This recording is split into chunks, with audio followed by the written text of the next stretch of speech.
Welcome to Mechanical Advantage Garage. I'm Kerry, and today we are back with GTO content again. So today we're going to see if I can make my car a little more tall guy friendly. And yeah, come on along for the ride.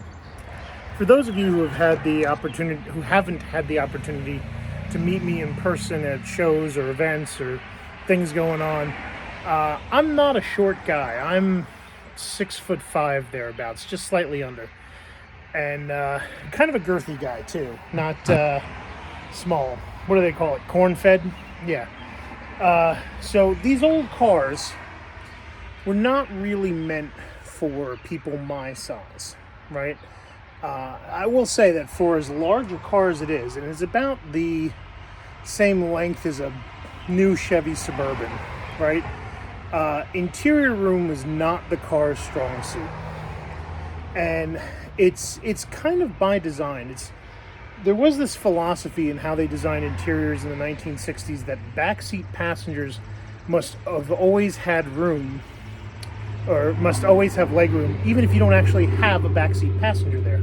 So the seats don't go back as far as modern cars. You know, modern cars, they seem a lot smaller, but they actually have much longer footwells, and they have much longer seating tracks, so the seats can go back.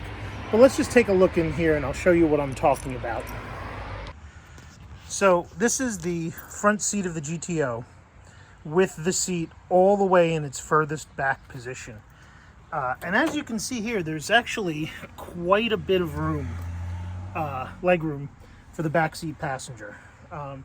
May not look like it, and yes, there's a lot of stuff on the back seat.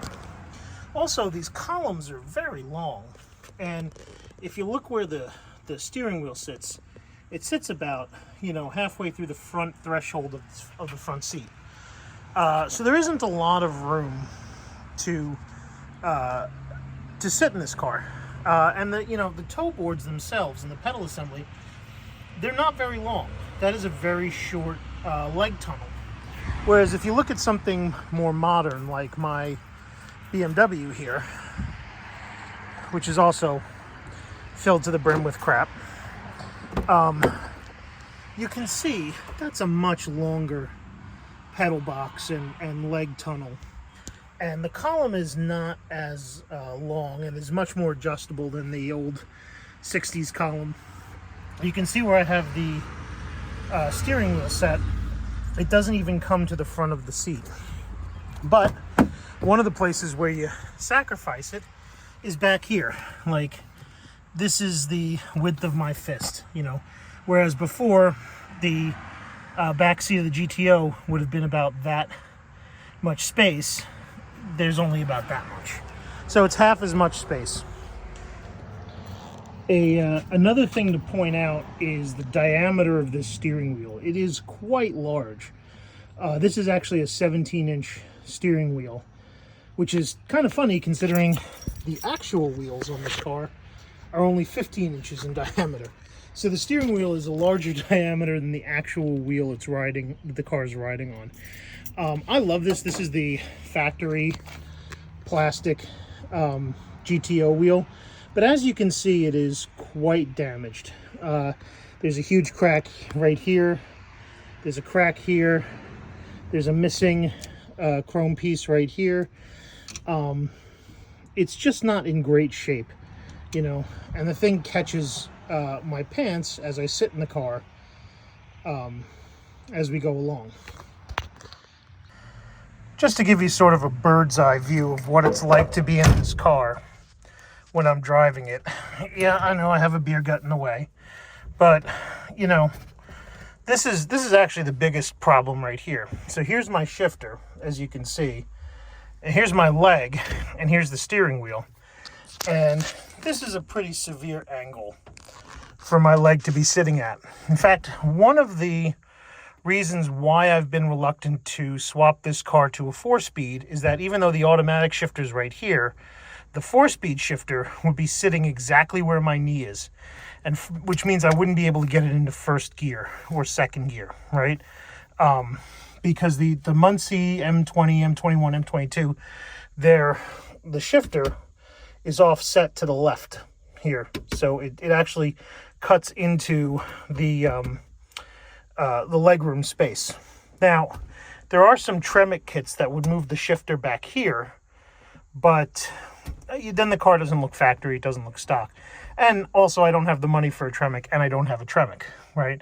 I have an M21 and a 4-speed and the parts for Pontiac, right? So the other part too is if you look at the brake, I mean, this is a extreme angle for my leg to be at. It's just not a comfortable position, and the wheel is almost entirely in my crotch, you know?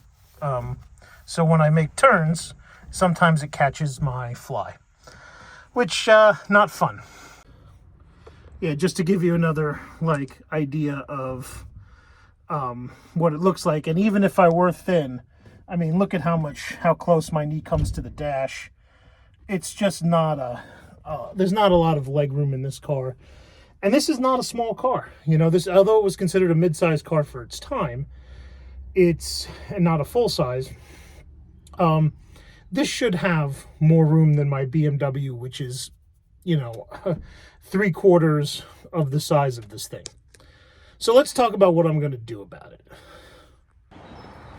So there are two ways that we can adjust things to get me more room in the car. One is to move the seat back, and the other is to make the steering wheel smaller. And I have a solution for both of those things. So the first solution right here are these really interesting brackets. These are seat extension brackets. And this is a pair for one seat, right? Let me just hold them up here. There's two of them. They go underneath the rail for the seat mount, and they move the seat back approximately 2 inches. So how do they do that? Well, the seat is bolted up through a stud in the floor, right?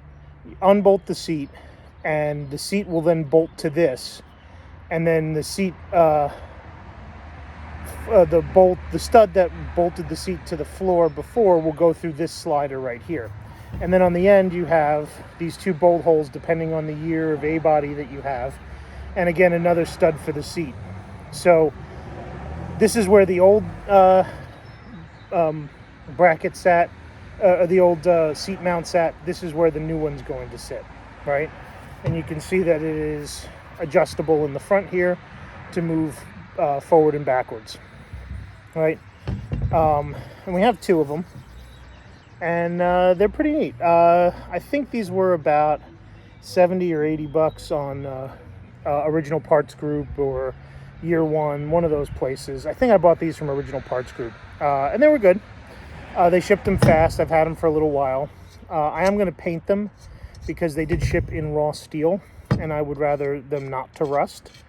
They're even actually still kind of dirty, but they did come with all the hardware. They're pretty well welded.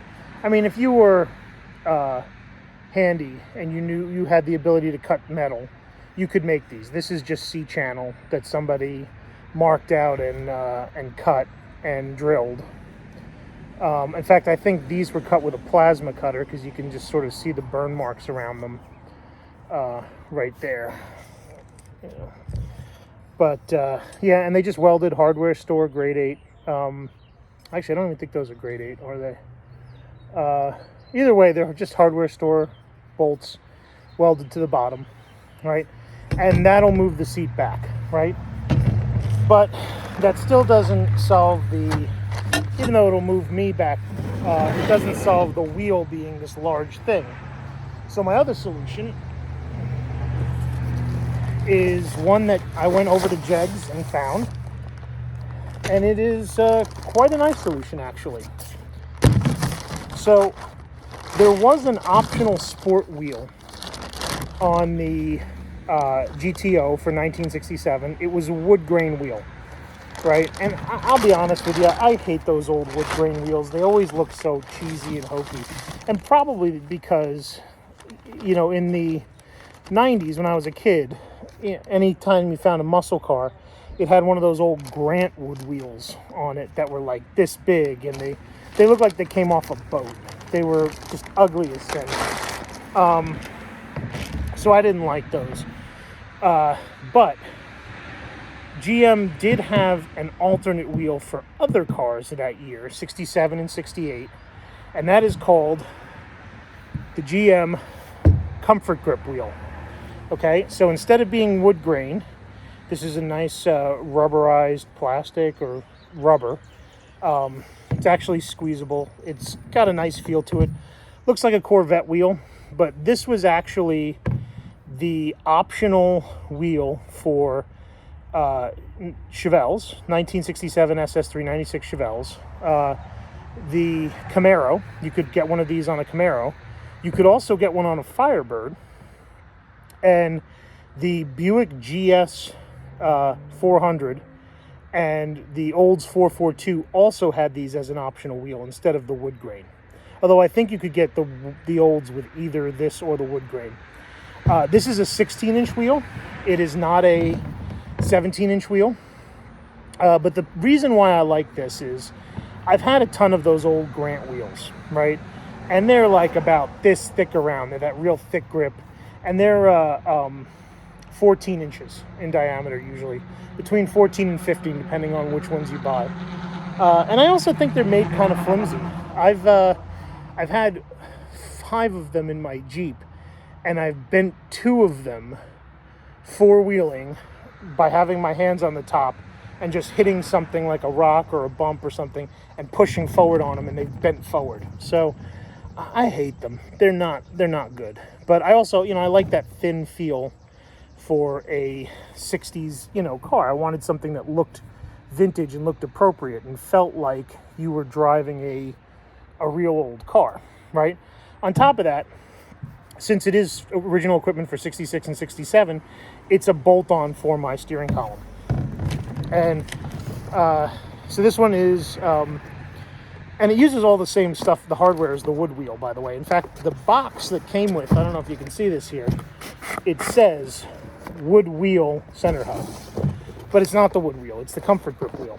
So what it comes with is, it comes with the spacer, which is actually smaller than the spacer that's behind the 67 plastic wheel. So it will actually move the wheel in another, I guess, about 1/4 of an inch. I don't know how thick you think that is. But yeah, it's really not a tall setup. And then here's the horn button. Move this out of the way. Here's the horn button. Here's all the hardware it comes with. These are all the screws. And this is the one I'm probably going to get the most comments about, because I couldn't order this with the Pontiac center emblem or the Firebird center emblem. I had to order it with the bow tie Chevy center emblem. So GM used this center emblem on these wheels for 67 and 68 in Camaros. And then they used this wheel and this horn button from 67 all the way through the mid-70s on C10 pickup trucks. So this was an optional wheel for the C10 pickup as well, and the GMC pickup. I've been able to find horn buttons for 442s, for Buicks, for the GMC pickups, but the Firebird and Pontiac wheels are back ordered. The horn buttons are back ordered. So I'm going to have to go out. And also, by the way, this is not a cheap horn button. This whole wheel cost me $200-something. But the horn button alone is $50. So, like a good eighth of that is, $50. A good quarter of it is just in this little piece right here. So I don't even know if I'm going to put this on, or if I am, I'm going to have to find a way to put a sticker over and see, that's the other thing too. You look at this; it's actually really, really nice. It's machined. Where's the camera? Here. This is actually milled out or cast out. It is not just flat here. Now, I will say this: the SS cars came without the Chevy emblem here, and they they had an SS sticker in the center. And when you buy those, and they're usually about 40 bucks, they come with the sticker separately, so you don't have to put the sticker on. So it just has a blank horn button. And I've been trying to find an old Indian head Pontiac Chieftain sticker, like wheel sticker, to go in the center for when I order one of those. But we'll see. I don't know. When it comes in, it'll come in. But yeah, I'm going to put this wheel on the car. It's going to give me a lot more legroom, and should be great, you know. Also, this will correct the problem I have with the steering wheel right now, where when we installed the steering box, we installed one of those high ratio steering boxes. It's a 12-to-1 steering box for the car. Original ratio is 16-to-1. And what that means is for every 16 degrees of steering wheel you move the front wheels 1 degree, right? So with the steering wheel on this now, I move it 12 degrees and it moves the wheels 1 degree. But right now it's off center because we had to re-index the steering column to put the steering box in, because the steering box was set up for a Chevy, and on Pontiac the steering column is not indexed the same way. So yeah, we'll pull that wheel off. We'll put this one on. You can see there's actually splines in here. I don't know if you can see that or not. But yeah, it goes on this. We have to pull the whole wheel off all the way down to the turn signals, which is good because I have to tighten up the turn signal stalk anyway. And then we'll be able to correct it so we're actually, when we're going straight down the road, the wheel is pointed straight. It's not crooked. Okay, so let's get to work. In case you're wondering, I tape off after I wipe down with solvent because sometimes the solvent will eat away at the glue at the tape, and then you get bleed through on the paint. But yeah, paint I'm using today is Rust-Oleum Professional High Performance Enamel in black, and we're just going to give it a quick light coat, and then we'll give it a heavier coat, and then flip it over and paint it again once it's flash dried. So let's start.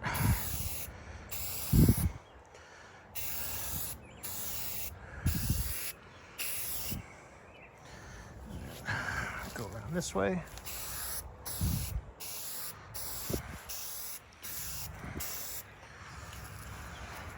Now, it's not a show job because it's not a show car, but I do want to make sure I get in all of the nooks and crannies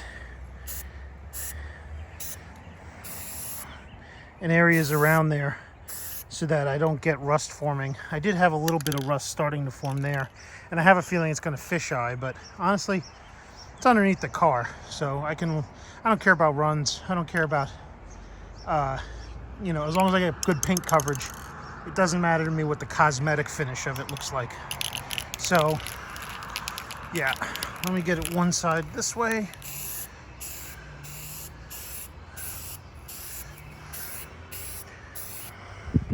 And then we'll just let it flash up for a minute. I'll give it a second coat, and then we'll flip it over. So now we're doing the back side here, and I've already given it a pretty heavy coat. Since this is the side that faces the floor, I'm not that worried about its cosmetic finish. Just want to get a nice thick coating on it that I know will hold and prevent rusting. So now we're going to let it dry in the sun, and then I will put it in the car as soon as it's done. Gave these rails a couple of days to dry, and I gotta tell you, people bag on rattle can jobs, but this one came out pretty nice, all things considered. If I had a spray booth, I wouldn't have gotten junk in the paint, but all in all, it's shiny, it's durable. I mean, I know Rust-Oleum takes like a month to fully cure, but even still, this is a pretty nice finish. So let's go put this in the car and, you know, figure out how it looks and how it works. The front bolts on the seat are fairly easy to get to. In fact, we can just tuck down here and you can see them. They're right here. The rears, not so much. You really got to get under there. And even then, it's like right here. Now, those rails, these rails, didn't really come with instructions on which way they're supposed to go. I'm assuming they go with the slotted hole toward the front, since this is the rearmost stud. But I'm not sure. We're going to have to test fit it up. Normally you'd be able to slide this forward, but this seat is so old and decrepit, I don't think the slider would let me slide it forward even if I wanted to. But we're going to take this out right now and see what it looks like underneath this seat. These seats have been out before. I did do a floor replacement on this car in the 90s. Well, I didn't do it. I hired somebody to do it. So they're not the original floors and bolts and everything. So the seats have been out, so I'm not anticipating any trouble getting them out. But there's probably some nastiness under these things, because I can't remember the last time I vacuumed this car. But let's get to it. All right, so all the bolts on the seat are off. You can see it's just hanging in there. Had to get the gear wrench out to get the last two underneath. It just couldn't get a socket in there. So let's pull this seat out and see what nastiness lies underneath. Okay.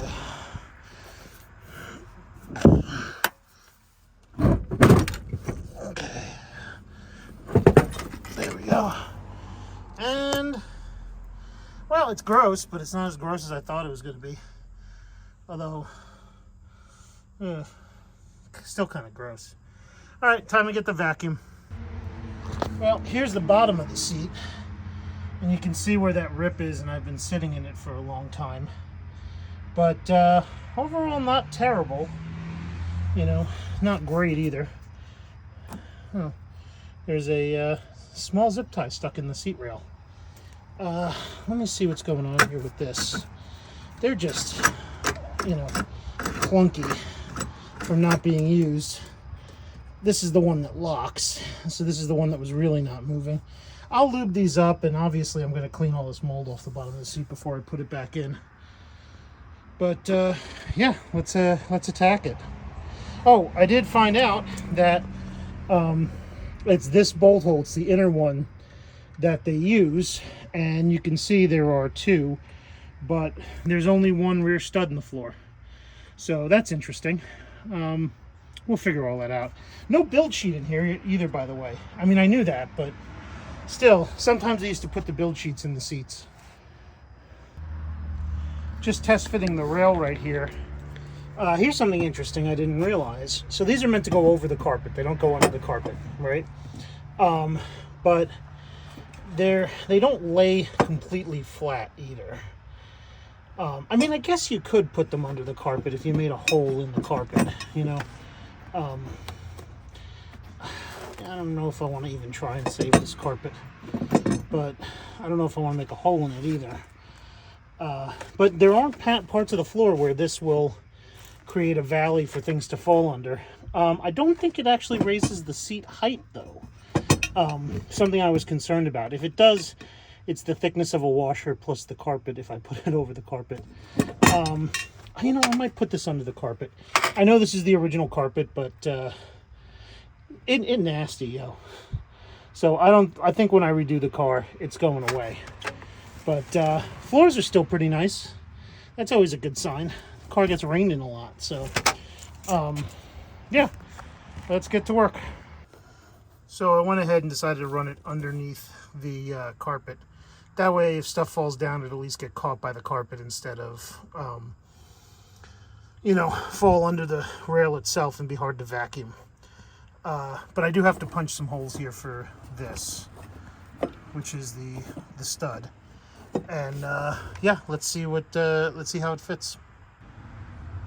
Not too shabby, if I don't say so myself. Yeah, I had to cut a bigger hole than I like, but I'm able to actually tuck it under the rail. So maybe I'll even take these up and actually put the carpet back underneath them so they don't move around.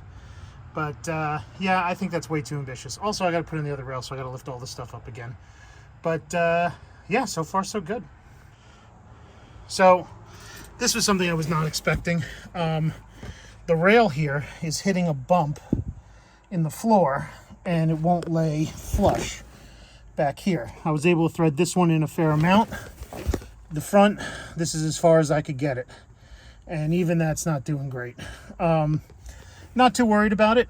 The proper way to do it would be to pie cut it right at the bump and then bend it naturally. Remember, these rails they're not safety rails. They're not a safety item. They're meant to just keep the seat from sliding around so that you can actually move it back and forward. They're, yeah, I mean, I guess they're a safety device in the sense that they hold you in place, but they don't hold you in place like, you know, as a safety measure. Like, you're not safer with these. The modern cars' seat rails are way better. So, yeah, I don't know why I'm rambling. Let's just put this in because I want to drive this around because I want to drive the car to a show tomorrow. Well, I'm in, and I gotta tell you, this is like a completely different car. Notice my leg is almost completely straight. If this were a 4-speed car, the 4-speed would be right here. I could actually drive this. I could also actually work a clutch pedal without my leg getting trapped between the wheel and the door, because there it is on the dead pedal right there. The steering wheel no longer in my gut. Something I was not anticipating is, I guess the way I installed this, it now has a slight bit of lean back too, which is okay because I didn't have reclining seats. And I do like to recline the seat. So, yeah, this is, God, I can't wait to actually drive this. This feels like a completely different car. Sorry I didn't film putting the seat back in. It was a little bit of a pain, but not too much of one. And I was running out of light. It's dark out. I don't know if you can see it. It's night here, but yeah, I kind of want to go drive it now. But let me get out of the car so you can see it without me sitting in it. But yeah, this is like really comfortable. Like, there I am floored. Like, I can go to the brake.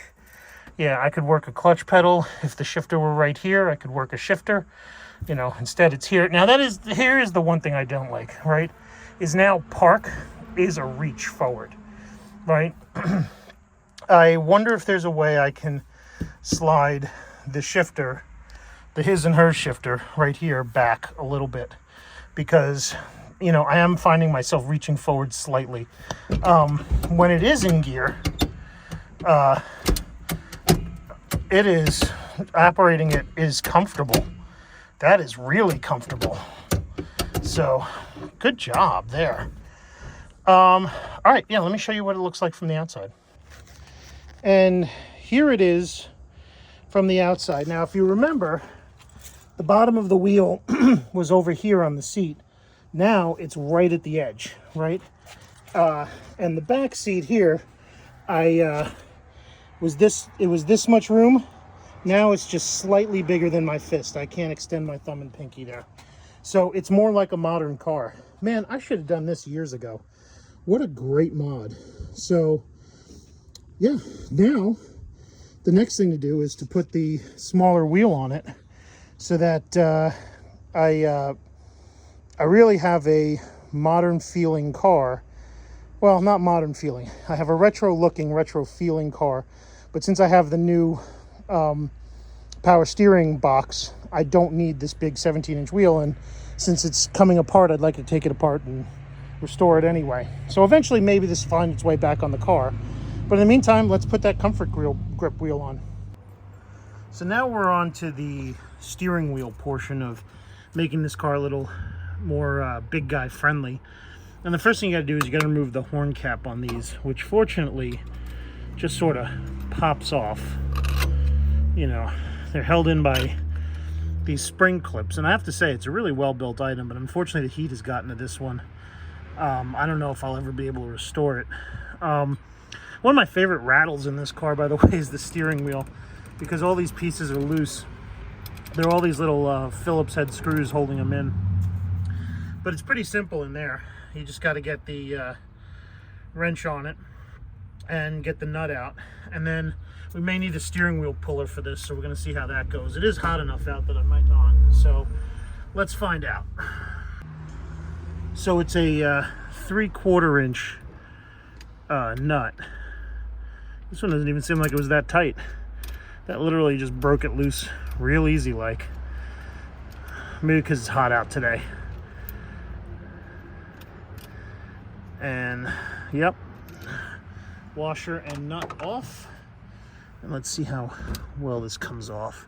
So one of the things that kind of annoyed me is when we did the steering box on this car, they were clocked for a Chevrolet, not for a Pontiac. Pontiac clocks the columns a little differently, so the wheel's been crooked ever since. But yeah, all right, I'm gonna have to muscle this one in. Let me see if I can do that before I go grab a steering wheel puller. All right, so heat's definitely working in my favor because that came right off. Now let's take a look at this wheel for a second, because I think this is the first time this wheel's been off in like 20 years. So one of the cool parts about the steering wheel that rarely gets talked about is this is one of Pontiac's energy absorbing steering wheels. And what you don't realize about it, the energy absorbing means that it's a single coil in a coil spring. You can kind of see it right up here that there's a metal core at the center of this, and then it runs into the center. If I take these pieces off here, you'll see that. And the idea is that when you get into an accident, the wheel is supposed to, your weight is supposed to, go into the wheel, and the wheel is supposed to crush down. Now, the plastic on these crack because coil springs vibrate. They vibrate with the engine, they vibrate with the car. And this plastic, it shrank over time. And yeah, you can see right in here, this is one of the screws for the trim piece, but it screws into that, solid piece of bar that is part of the coil spring. So the idea is that it's a collapsible steering wheel. It would crush in, the wheel would break apart, and then you would return to normal, and then you'd have to replace the steering wheel. Although in an accident you'd have to replace more than a lot of things. So other interesting part is here is the horn spring. The horn buttons are on the side here, not in the center. So but yeah, now we have the wheel accessible, and I can fix the turn signal issue that this has too, where the turn signal is clocked wrong. So let me get at it.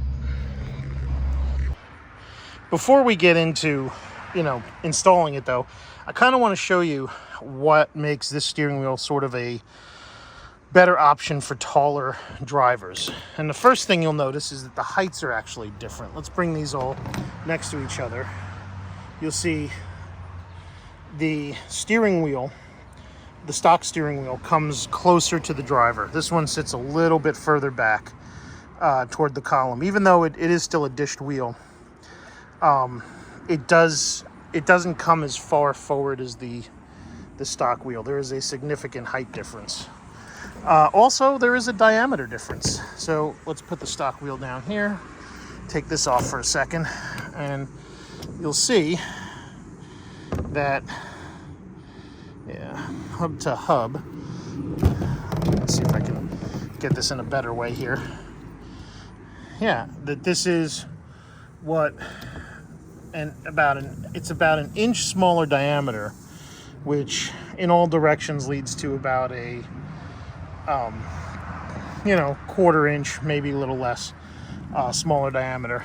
You don't think it would make a difference, but I didn't think that 2 inches on the seat would make a huge difference, and it made a huge difference. Yeah, so let's go look at the turn signal again. So here we can see the other part of the energy absorbing steering wheel, and that is the little spring inside here that helps with the wheel crushing in and catching you, instead of just breaking your collarbones. I mean, it would still break your collarbones anyway, but well, here we can see the mechanism for the turn signal, by the way, and this is the turn signal canceling cam, and the wires that go through it are for the horn wires, although I don't think they're not hooked up, and I did find this broken wire in there. I don't think there's any horns in the car either, so it doesn't really matter for now. But yeah, let me get that. All we have to do is set the ring on here on the spline, and that will allow us to bolt the wheel to it. So let's get that in place.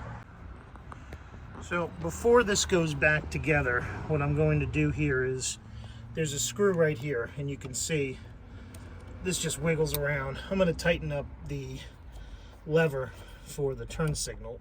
There we go. Oh, much more positive feel. That's great. Maybe I should put some Loctite on this. I don't know. Thinking I might. Next is the centerpiece here. And I'm kind of wondering if I should just attach the wheel first because it'll make it easier to center it, or if I should just put this on and then attach the wheel to this. And the reason is, you know, you can locate it with this notch here, but by having the wheel on, it might have a little extra leverage to sort of push in. Let me think about how I'm going to do this, because on the other hand, I don't want to break this plastic piece which goes inside of here. You know, when you're setting it up, it just sort of sits like this, and you know, yeah, I don't know. I think I'm going to set it up off the car first and then push it on, because then I have leverage to push with from the steering wheel. They don't give you a lot of instructions with this kit, but they do give you a bag of screws, and one of the things I did learn is that it has two kinds of screws in it. There are countersunk, and then there are regular button head. The button heads are for the horn, and the countersunk, if you look here in the wheel, all the mounts are countersunk. So that tells me where these screws go. So it's kind of intuitive, but I hate that they really don't give you any installation instructions. And I guess it sort of makes sense because these wheels were used on a lot of cars. They were on 67 and 68 Firebirds and Camaros, 442s, Chevelles, Buick Grand Sports. Never on the GTO though. Just a weird thing that they just went with the wood wheel instead. And by the way, the wood wheel's height on the GTO is like twice this. I saw one recently at a show, and it's just way out there. So yeah, let me get this screwed in, and then we can always make adjustments later on. So one of the weird superstitious things that I don't do with screws when I'm tightening down round things is I don't tighten them all the way. See, every one of these is kind of sitting proud. And what I'll do is I'll pick one screw, especially with countersunk ones, which they tend to be self-aligning, and I'll sort of send it home, and then I'll just do the opposite side. Now, there's no torque rating for this. I didn't look it up in the manual. But yeah, just basically go in a star pattern as a way of aligning it. And I send them just to seat, and then, you know, like you're doing the lug nuts on a wheel, because this will help self-align. And then, you know, once I have them all seated, I give them a snug quarter. I take them to snug and then go a quarter turn, and that should be tight. That's what my father always taught me to do, and so that's how I do it. So yeah, so this one's tight, and then snug and a quarter turn, and then I go in reverse. You know, see, it's all the way down, snug, quarter turn, up to here, snug, as much of a quarter turn as I can give. Yeah, snug, up, quarter turn. Usually I like to use my JIS screwdrivers, my Japanese industrial standard screwdrivers, for these, because they don't slip like Phillips. It's something I learned working on Japanese bikes, that the design of a Phillips head is for the screwdriver bit, the tip, to cam out and destroy the fastener. JIS screwdrivers, which look like Phillips heads but have a different flute in between the splines here, they have a different flute in there. They're designed to destroy the fastener and not the tool. Oh, I'm sorry. They positively lock into the fastener. So, yeah, Phillips head's meant to destroy it's meant to cam out, strip the fastener, not the tool. Japanese industrial standard is meant to positively lock, and it'll destroy both if you're not careful. That's what I meant to say. most Japanese bikes, if you buy old Honda 750s, they're Japanese industrial standard. And, you know, techs in those dealerships were meant to buy tools from Honda so that they could work on it. But most of them just put Phillips head screwdrivers into Japanese industrial standard screws. And that's why you find all the screw heads stripped out on old Japanese bikes. Anyway, let's get this wheel on the car. All right, so I know that when I parked this car, the wheels were straight or straight enough. You know, when we did the steering box, it misaligned everything. But let's just get this in place. And I got it in the tube there. You just got to make sure that you get that tube in there and you don't crack it. And then you got to get it on the spline. And that spring's going to fight you a little bit, apparently. So let me put the phone down for a second. All right, so I put the nut on finger tight. And I think I saw somewhere that the manual calls for this nut to be 30 foot-pounds of torque, but I don't have my torque wrench out. So we're just going to go by the old-fashioned German standard of Guten tight, you know. But, yeah. And let me see if I can put the phone down here for a second. I really ought to get better ways of holding this phone. Okay, so I want to hold this in place because even though it's getting tighter, you don't want it like running all around, right? There you go. Okay, that is good and tight. And we still have some of the energy absorbing function of it. That works. Yeah, actually, there's a lot more room now here. Let me show you. So yeah, this steering wheel gives me a lot more room, especially where my leg is here, you know. Whereas before, the other steering wheel had my leg out here, and even with moving the seat back, it gave me, you know, with the seat forward, my leg was here, and I couldn't operate the shifter, and the wheel was like right here, because I was almost up against it. Now, I can even put my leg, when I'm working the pedal, behind the steering wheel. You know, I don't have to drive two-footed anymore. So, yeah, makes a huge difference, like huge difference. And doesn't look terrible. I mean, looks appropriately vintage for this car. It doesn't sort of take you out of it like one of those like really thick Grant wheels, you know. All right, let's put the horn button on. Yeah. So it's time now to put in the horn button. Now, if we had the horn wire, what you would do is you'd put eyelets on it and you'd put the screw through the eyelet and there the wire, and then you'd put that little spring on the end of this, and that would push into the horn.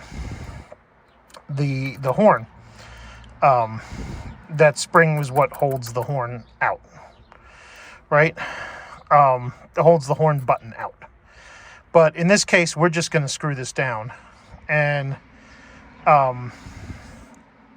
they give you these notches, and here's where the screws go in. Right here, you'll see 1, 2, 3. And it's important to line this up because your horn button won't line up either. So let's get this screwed in. All right, so this is screwed in, but I'm going to tell you something. I screwed up, and here's why.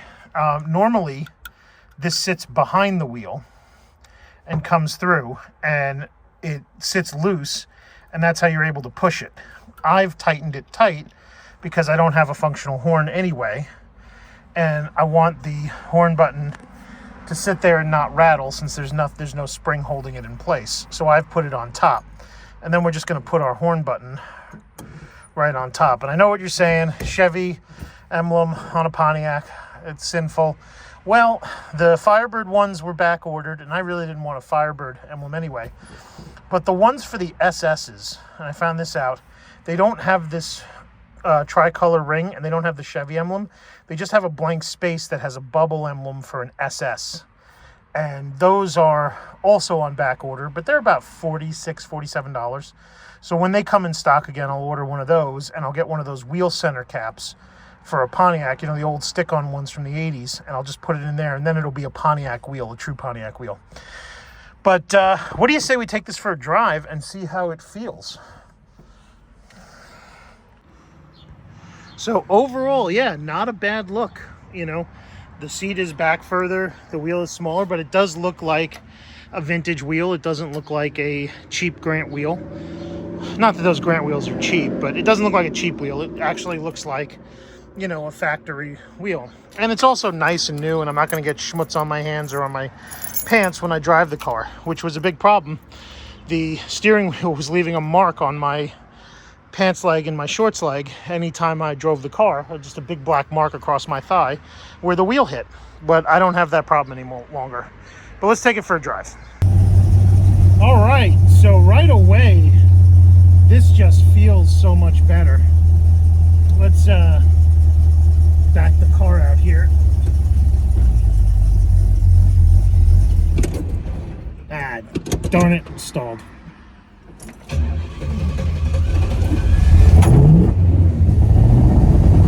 There we go. That's what I get for not letting it warm up.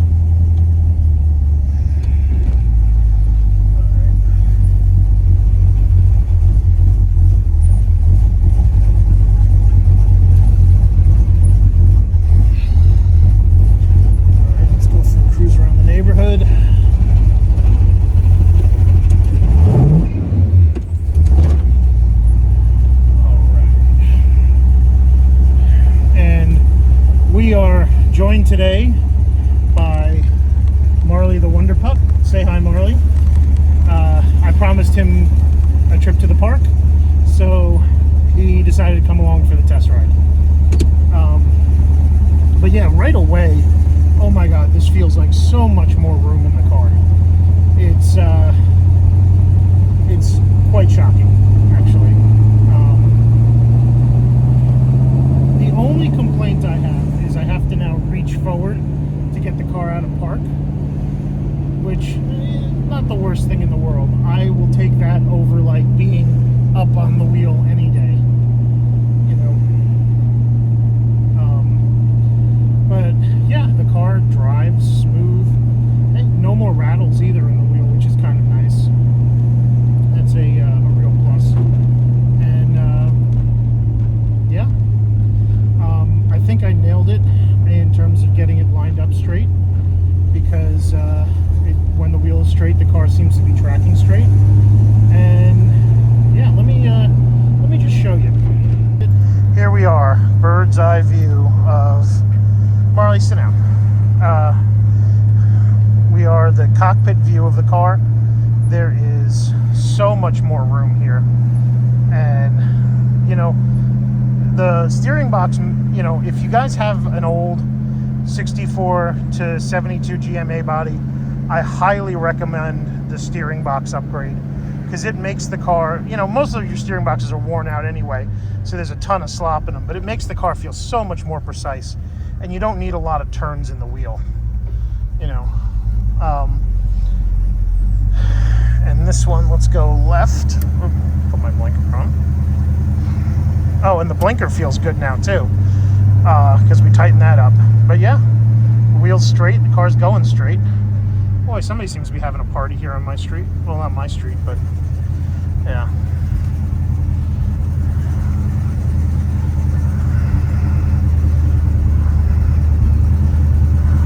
Well, let's get out on the main road and see how this feels.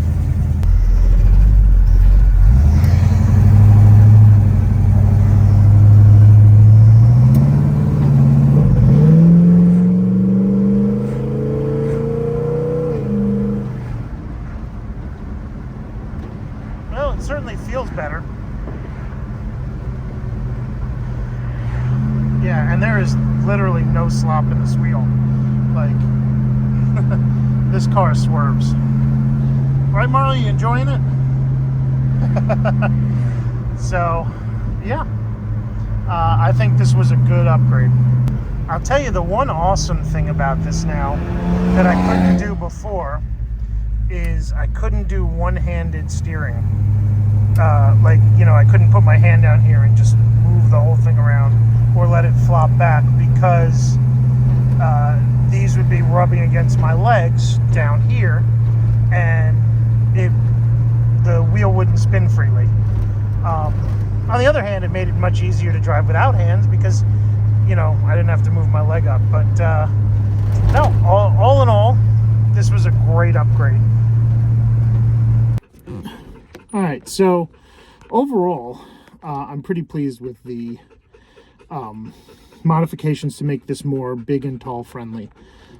But yeah, so if you're, say, about 6 foot to 6 whatever, so almost 7 feet, I think these two modifications are a must-have for the car: the steering wheel and the seat.